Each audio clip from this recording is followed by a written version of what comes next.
Hi guys, welcome back to my YouTube channel. Please watch the full video, hit that like button and do not forget to subscribe my YouTube channel. Let's get started.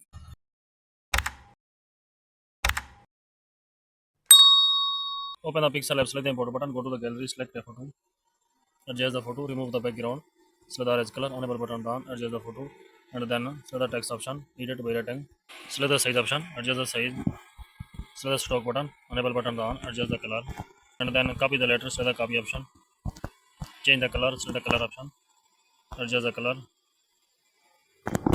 save the letter, select the save option, adjust the save confirmation, and then select the 3D shape, enable button down, select the acceleration,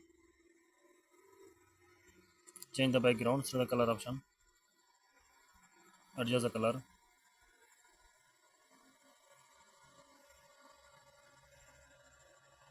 Please like the video and subscribe the channel.